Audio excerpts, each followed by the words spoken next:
Buenos días, ladies and gentlemen. Bendecido viernes. Como siempre, damos gracias a Dios por todo lo que nos da. Le damos gracias por la salud, por el techo sobre nuestra cabeza, por el alimento sobre nuestra mesa. Le damos gracias por la familia, por los amigos, por el empleo, por los estudios, por los proyectos.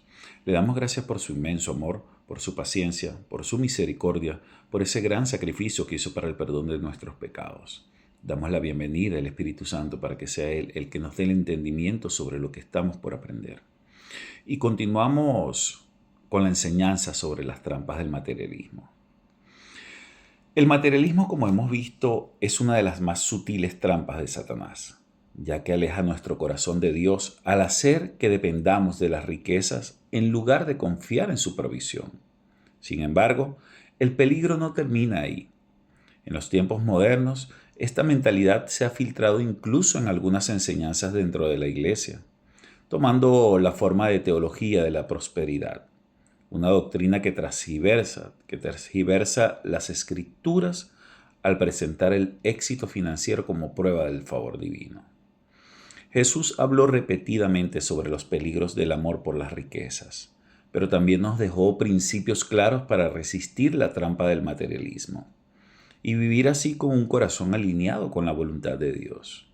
En esta sección exploraremos 3 enseñanzas claves del Señor: su advertencia contra la acumulación de riquezas, su llamado a confiar en la provisión de Dios y su instrucción sobre el verdadero tesoro celestial. Jesús no condenó la riqueza en sí misma, pero sí advirtió que el deseo descontrolado de acumular bienes puede esclavizar el corazón. En Lucas 16:13 hizo una declaración contundente sobre la imposibilidad de servir a Dios y a las riquezas al mismo tiempo. Nos dice: ningún siervo puede servir a 2 señores, porque o aborrecerá al uno o amará al otro, o se allegará al uno y menospreciará al otro. No podéis servir a Dios y a las riquezas. Esta enseñanza es crucial porque deja claro que el problema no está en las posesiones, sino en el lugar que ocupan en nuestra vida. Cuando el dinero y las posesiones se convierten en nuestro objetivo principal, inevitablemente desplazamos a Dios del trono de nuestro corazón. En este contexto, el movimiento de la prosperidad se convierte en una trampa aún más peligrosa, ya que busca edificar el deseo de riquezas utilizando un lenguaje religioso. Sus enseñanzas hacen creer a los creyentes que la bendición de Dios se mide por el éxito financiero, lo que contradice la palabra de Jesús.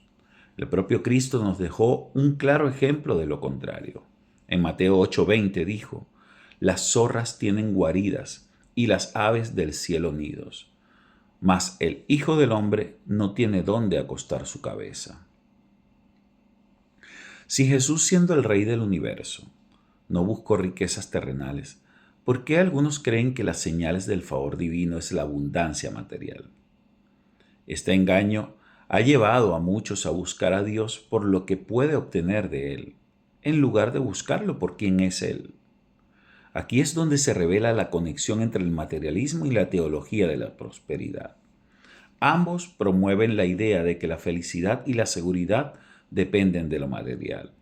Sin embargo, la Biblia nos dice claramente que las riquezas son efímeras y no pueden garantizar la verdadera paz. En Proverbios 23, 4 y 5 advierte: no te afanes por hacerte rico, sé prudente y desiste.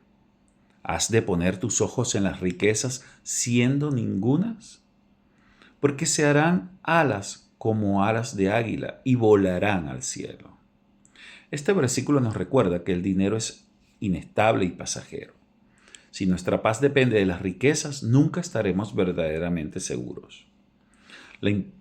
Uno de los argumentos más comunes que quienes siguen la teología de la prosperidad es que Dios quiere que todos sean ricos y vivan sin dificultades.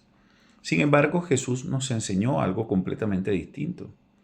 En lugar de centrarnos en acumular riquezas, nos llamó a confiar en la provisión diaria de Dios, sin preocuparnos obsesivamente por el futuro.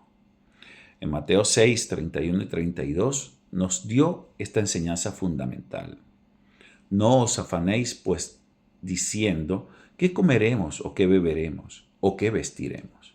Porque los gentiles buscan todas estas cosas, pero vuestro Padre Celestial sabe que tenéis necesidad de todas esas cosas.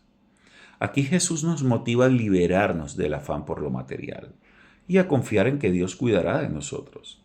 No significa que debamos ser irresponsables con el trabajo o la administración de nuestros bienes, sino que no debemos vivir dominados por la preocupación y la ansiedad financiera.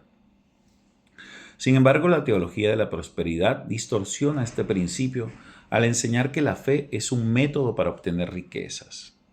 Se usa un lenguaje que reduce a Dios a un proveedor de beneficios, como si su propósito principal fuera hacer que sus hijos sean prósperos en términos terrenales. El apóstol Pablo advirtió claramente contra este tipo de mentalidad en Filipenses 4, 11 y 12, donde nos dice: no lo digo porque tenga escasez, pues he aprendido a contentarme, cualquiera que sea mi situación. Sé vivir humildemente y sé tener abundancia. En todo y por todo estoy enseñado, así para estar saciado como para tener hambre, así para tener abundancia como para padecer necesidad. Pablo nos enseña que la verdadera fe no se basa en lo que tenemos o dejamos de tener, sino en la confianza inquebrantable en Dios en toda circunstancia. En este sentido, el materialismo y el movimiento de la prosperidad nos presentan una visión distorsionada de la vida cristiana, haciéndonos creer que si tenemos suficiente fe, nunca enfrentaremos dificultades. Pero la Biblia nos muestra que Dios no nos promete una vida sin pruebas, sino su presencia y provisión en medio de ellas. Jesús dejó claro que la mayor trampa del materialismo es hacer olvidar las riquezas eternas. En lugar de enfocarnos en lo temporal, nos llamó a invertir en lo eterno. En Lucas 12, 33 y 34 nos dio un mandato crucial: vended lo que poseéis y dad limosna. Haceos bolsas que no se envejezcan, tesoro en los cielos que nunca se agote, donde el ladrón no llega ni polilla destruye. Porque donde está vuestro tesoro, allí también estará vuestro corazón.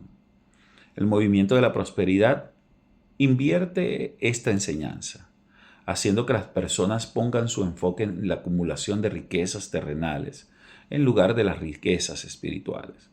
Pero Jesús nos mostró que la verdadera prosperidad no se mide en bienes materiales, sino en la comunión con Dios y en la obediencia a su voluntad.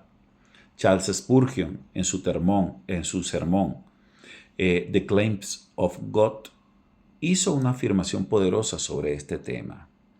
La teoría que no somos creados sino meros desarrollos del materialismo lleva en su rostro todas las marcas de una ficción sin fundamento. Esta cita nos recuerda que el materialismo busca reducir nuestra vida a lo puramente material, negando la dimensión espiritual y eterna de nuestra existencia. Sin embargo, como creyentes, somos llamados a mirar más allá de lo terrenal y a vivir con la perspectiva de la eternidad.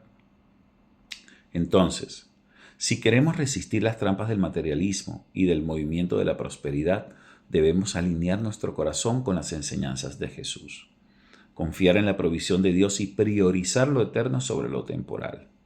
Pero, ¿cómo podemos poner esto en práctica en nuestra vida diaria? En la siguiente sección exploraremos pasos concretos para vivir con contentamiento en Cristo, libres de las cadenas del materialismo. Vamos a ver a partir del día de mañana cómo podemos vivir con contentamiento en Cristo y resistir las trampas del materialismo. Mil bendiciones.